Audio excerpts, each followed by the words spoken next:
Welcome back to HR and other tomfoolery. Is it other tomfoolery or specific tomfoolery to HR? Any tomfoolery. Any We're tomfoolery? just Woo! fools. You're giving me a wide horizon there. A big A wide runway. berth. Oh, that's dangerous. I should probably narrow it down for you of what tomfoolery is appropriate for a podcast. That's my favorite part. My favorite part is when people tell me they're gonna report me to HR.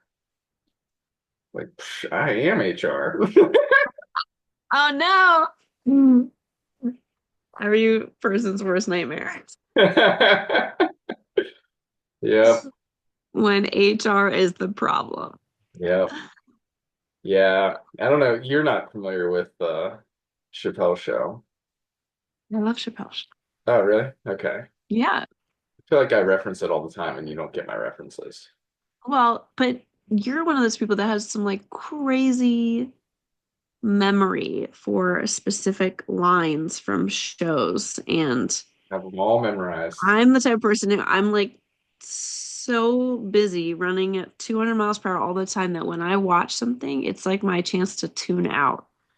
Yeah. So my brain does not absorb. Like it's just distracted, is pretty much all it is. It's distracting me. So I can turn my brain off, and you have an incredible memory for that stuff. I do have an incredible memory for movie quotes, book quotes, TV People that quotes, have screwed you over. timelines, timelines of things that have happened, Yeah, specific dates, important dates, and but I everything. cannot remember anyone's name. I can't remember why I came to a room for something. I always appear in rooms and I think, why did I come here? I need something, but I don't know what. It makes you feel any better. I also have all of those things, but I don't have any of the good Uh, things you listed either. yeah, the two neighbor girls, I cannot remember their names, and they look the same, and their names are similar. And they just Oh told me no. this is on the top of my mind because they were just over here babysitting today, and I came up with a very clever way to ask them to say their names again for like the Yeah. 19th time, which I always have to find new clever ways to get them to say their names. So, and I've already forgotten it, so I'm looking it up on Cash App. Oh So God. one is Sibylla and one is Salima, Oh my gosh. and Yeah, this they look the same. They're the same age. I mean, that's just their fault at that point. They're just setting you up. I have no idea who is who. I have people that have been students of mine and danced in our school for probably 6 months or more that I don't know their names. It's really bad. Yeah. I'm terrible with names. I'm great with faces. I'm great with data. I'm great with like remembering random stuff or like reading something and committing it to memory. But yeah, no, Yeah, rest of it. you have to come up with like reminders and you have to say the name out loud a lot and Yeah. but Yeah. Once I commit it to memory, it's a yeah, steel trap. But make it a song, something. I make everything into a song. That's helpful. I do too. I've considered a alternate career of writing children's songs because I'm oddly good at coming up with funny little catchy ditties for kids relating to whatever's happening in the moment or whatever I need them to do. Yeah, Like a useless skill set. funny. Well, it's not useless. It's good if you're in business development or sales. And What? So we can come up with a ditty for people? yep, yep, come up with a date for people and for I'm whatever's going to going sing you a song on this on. call. Or whatever, or if you have kids, it's entertaining for kids. You always have to think of ways to entertain kids. That's very true. That's for I sure. can be very entertaining for kids. Maybe not so much for anyone else, but Well, you entertain me. that's good. Well, with Oh, Chappelle's show, there was a skit where it was like a an onboarding video for new like Kinko's workers to watch, and it's like a joke uh-huh. about how terrible their customer service is. Oh, Like, okay. it's like make sure you have personal conversations in front of, the customers and make sure you ignore the customers and, threaten the customer, stuff like that. Because I mean, I don't know if you remember, like in the 90s, like the customer service at Kinko's are just horrible. And so there's Yeah. this one part where they're like, and if they ask to see the manager, tell them you are the manager. So all of our employees that tell me they're going to report me to HR get a sad, sad awakening when I tell them I am HR. Yeah. Yeah. Uh, yes. That's mine just went so many different Yeah, directions. well, we've had a few run-ins, haven't we? Oh my God. No, for anyone listening, Will has not done anything inappropriate. We're just kidding. We like to tease Will that he's the redheaded stepchild and the creepy uncle. Yep. But People just have to get to know me. They have to get to know my they do. style. They just have to get to know you. It's just your sense of humor. That's all. You're harmless. Um, so we have a topic tonight. I have a topic for you because usually Uh-oh. me doing all the talking. Uh, Um, hot seat. you're in the hot seat since you're our head of talent acquisition. Did you know that? Did you know that's your title? I am aware because we had two recruiting projects pop up back to back. That's always how recruiting projects happen. They do on Is top of each other. they pop up out of nowhere at 7 p.m. at night, and they need the person tomorrow immediately, and you're already a disappointment to them. You're already disappointing them that the candidate's not there yet. So And I just I didn't had know that you were going to be hiring. I yeah was I ready to had go. a great and you're kind of scrambling to get everything, which is why it's really important to have all the systems and processes in place to make it Yeah. like a routine machine. So, like for one of our clients, I already knew a lot of the requirements, I already knew all the systems and softwares, and I had everything in one place, and I just copy and pasted it into a new requisition, Yeah. It's which nice. was super helpful. But having all that easy to grab. But I had an interview today of a great, great candidate that I'm excited about, and they're Oh, nice. interviewing with the client tomorrow. So. Eh, Isn't that always a recruiting win when like Oh a my great gosh. candidate pops in early in the process and then also the client moves fast enough that you like feel the fruit of your labors? I And talked you're to like, so yes. this is helpful to anyone who's listening that I mean nobody believes me on this, but like calling people is such a time saver and nobody wants to do it. Everybody hates it and everybody hates getting phone calls. But if you think about all the things that you hate, you realize that a lot of them are actually really helpful and that you Yeah. have somebody make you do it.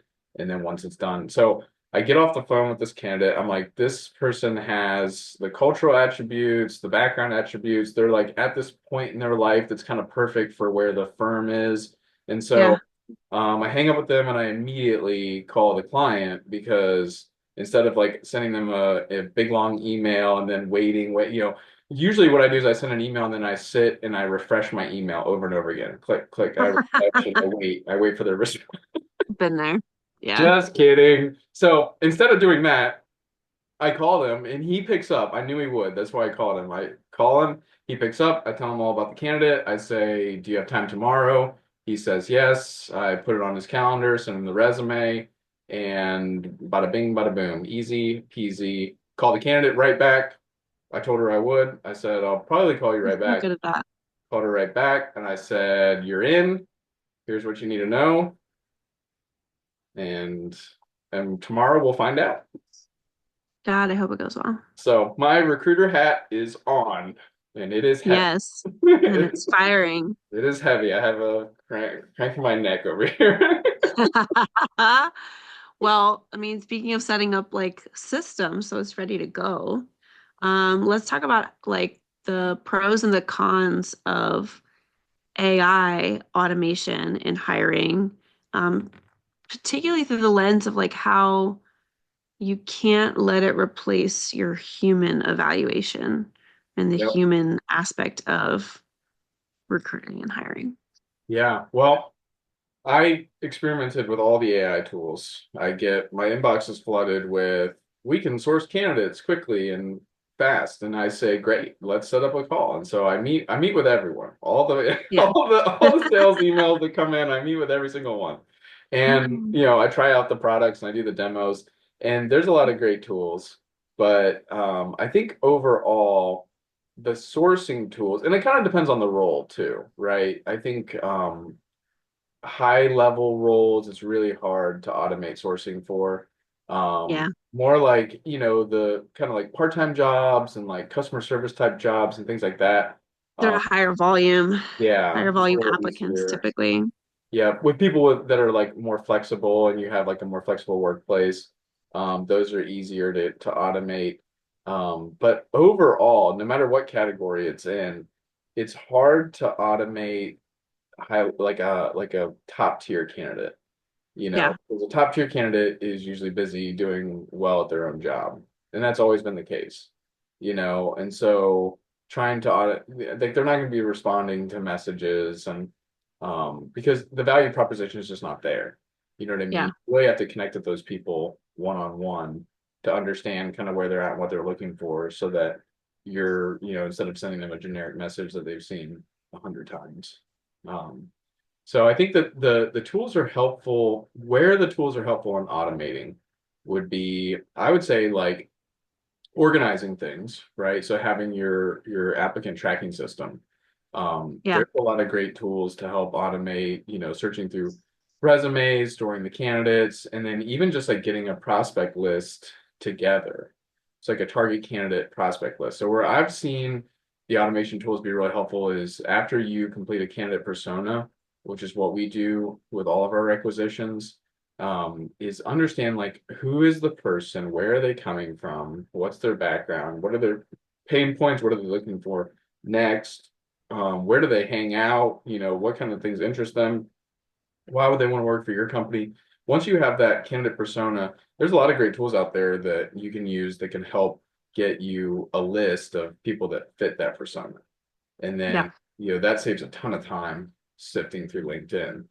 Um, the other thing is some of these tools, like I met with a place called Work HQ that has a great tool that sources from a bunch of different databases, so not just LinkedIn. Because I think a common mistake that a lot of people make is they're just relying on LinkedIn for everything.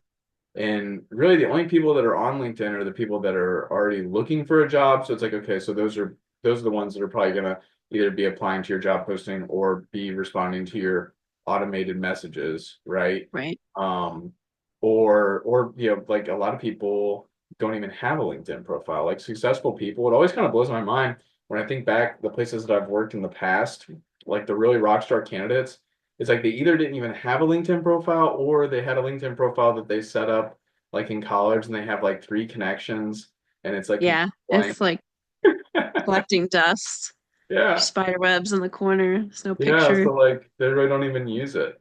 Yeah, Um, so you have to use some of these business development tools in order to find where other candidates are. And so yeah. automating like, finding out who works where and what kind of persona they have. There's a lot of great tools that can do that. But then you have to do the legwork of reaching out and connecting with them. And it's not as easy as just calling them and telling them your value proposition because you have to have a Yeah. brand behind it. Yeah. It's great if they answer, you can go a long way with your value proposition if they answer, but if they don't answer, you have to leave them a voicemail and then they're going to answer all their own questions without ever calling you back. So they're going to go if something that you said did pique their interest, they're going to go to your website, they're going to go to your LinkedIn, they're going to go to all these places. And that's where you have to have all your brand aligned with what your candidate persona is and what the opportunity is because they're going to have a bunch of questions in their head and they're going to answer all those questions themselves just by reading without you there at all. So you have to have that foundation.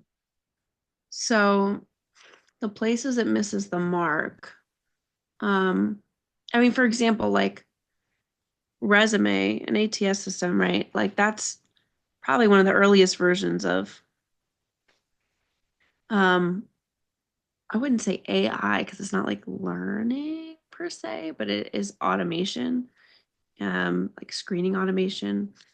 But even that is still super faulty.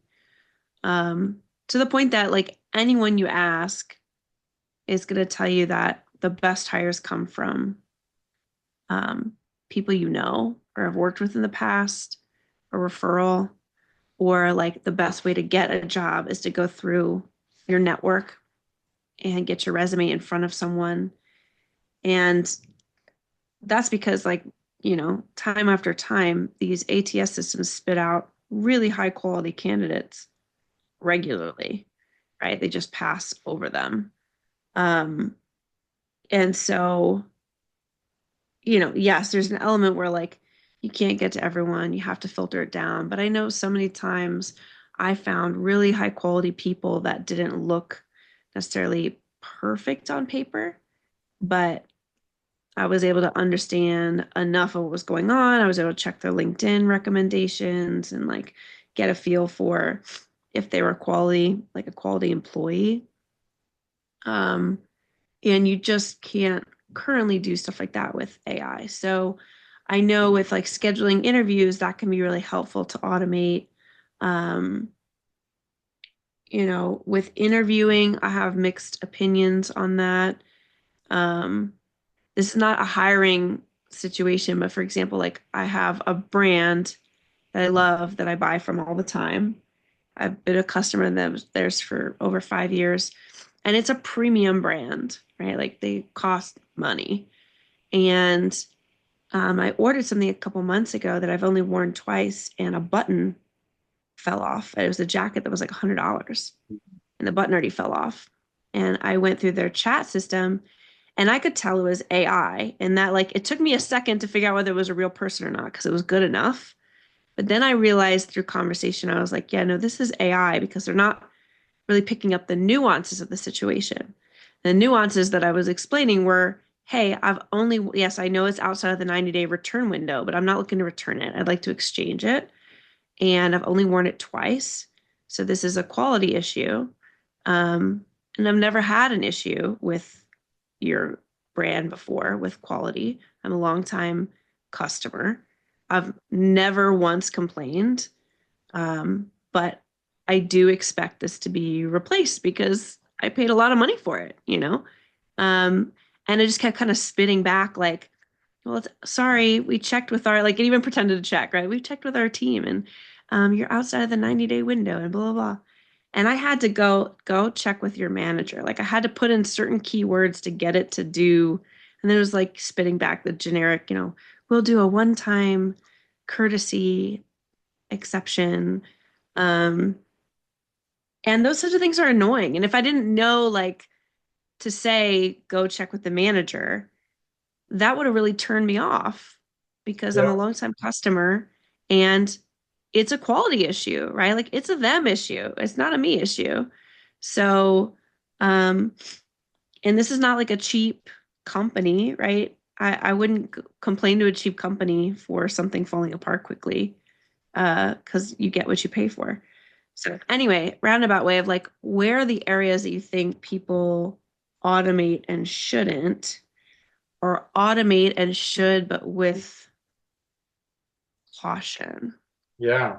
Well, I love what you said about you had to know what to tell the chatbot in order to get what you wanted. And I Yeah, think the same thing, everybody's using ChatGPT right now because it's an awesome tool, but it's like the same thing where you have to know the you have to right know what to tell inputs it. and you actually have to train it.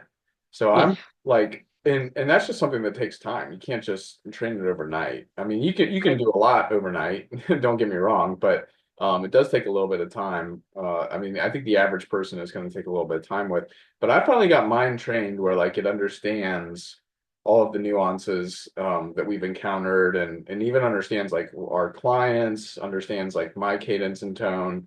And so long-winded way of saying like I think a lot of people, they go to ChatGPT for resources like interview questions or even like building a resume or even like a hiring process, like what steps of the hiring process, all these kind of things when a lot of that needs to be customized for your specific business.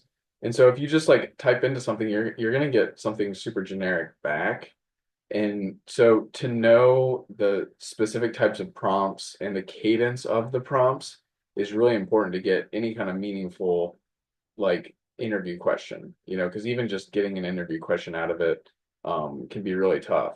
And so, and you can get a lot of generic ones, that you would find anyways on Google that aren't very insightful. And so we always preach like having like behavioral based interviewing and having Yeah, interviews that like actually creates a conversation and actually like kind of gets the candidate comfortable enough to start sharing things with you. And you're not going to get that from ChatGPT unless you have the recruiter mentality and skill set of knowing what prompts to give it.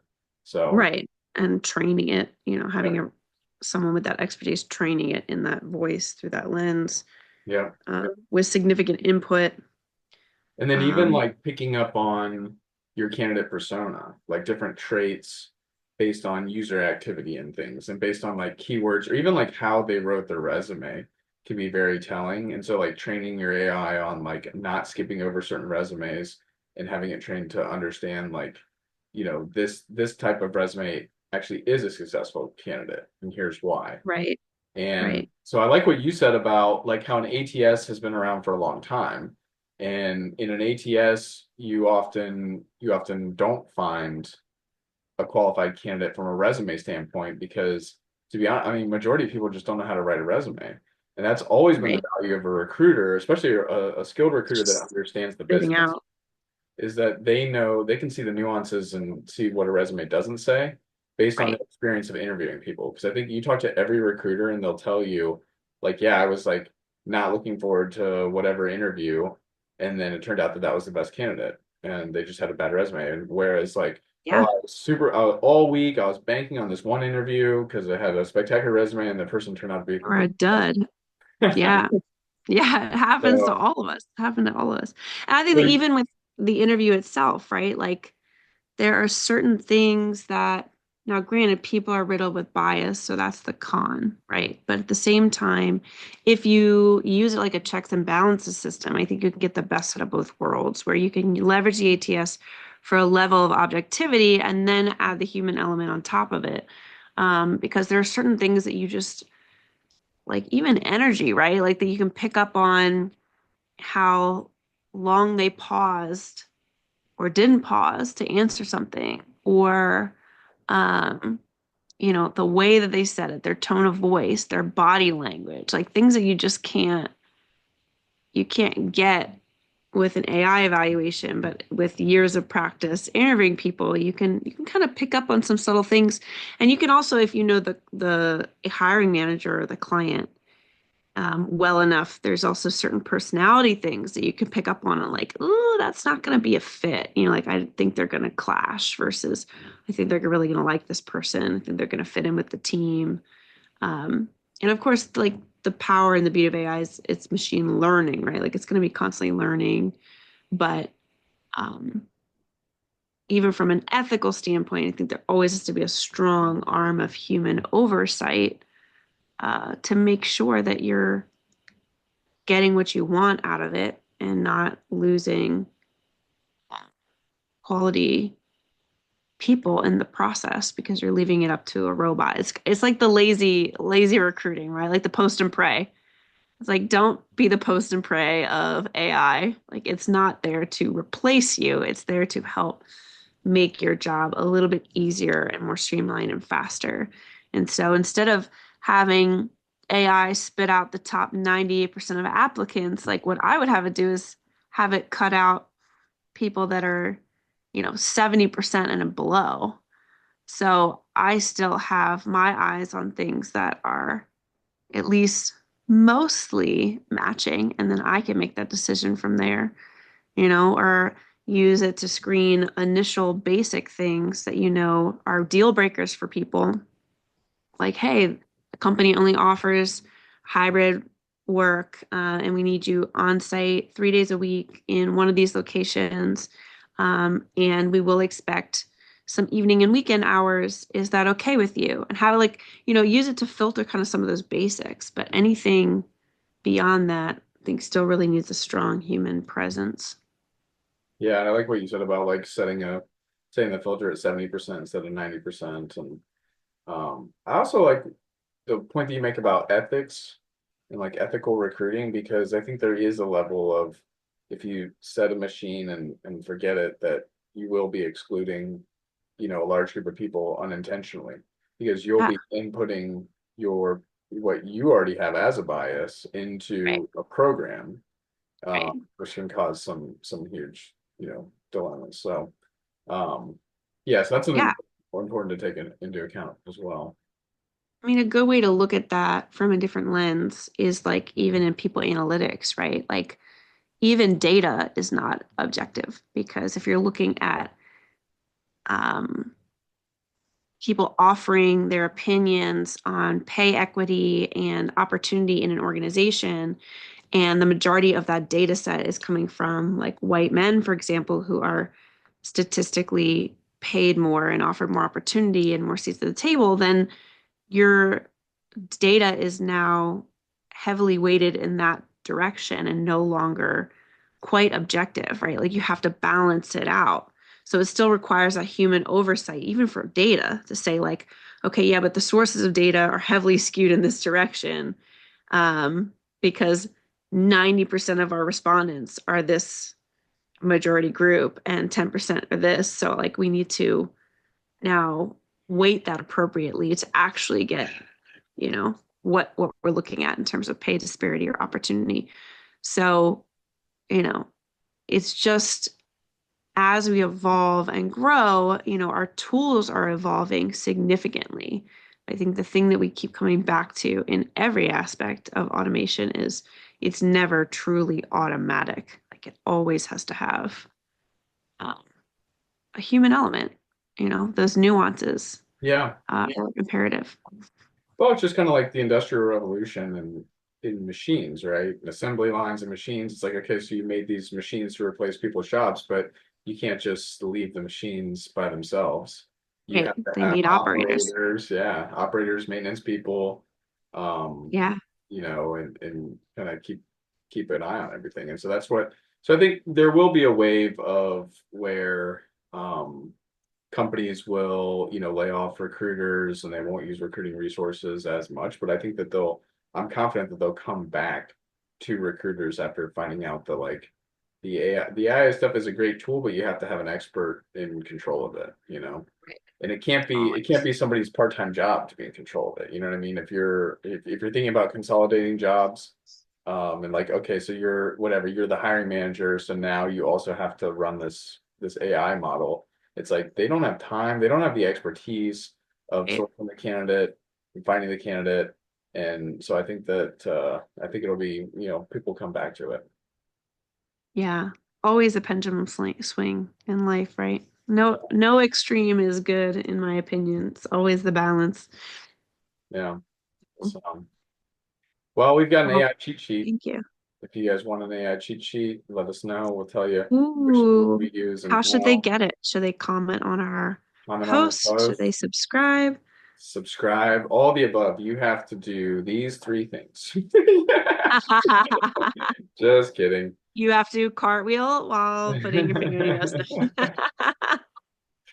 Send us a video of what the latest TikTok challenge, whatever, dumping water on somebody, doing a dance, whatever. Oh my God. Yeah, cheat sheet. Well, no, you can connect with us on LinkedIn, send us a message. That's probably the best way to get a hold of us. So, Alex posts Awesome. this to YouTube. I post it to Spotify. We both post it to our LinkedIn's. So, come find us on LinkedIn. Yeah. And stay tuned for our next installment, whatever that may be. Time will tell. We don't even know sometimes. You don't need, we just show up. I just show up at We just least. show up. We just show up and talk about what's relevant. At HR Anyway. and other tomfoolery. Yay. We're supposed to say it together and then sign Oh, off. sorry. Sorry. Me. Okay. On HR HR and and other other tomfoolery. tomfoolery. Oh, you even got the cadence right. Look at us. Nailed it. Yay. All right. Good night, everybody. Good night. Bye. Bye.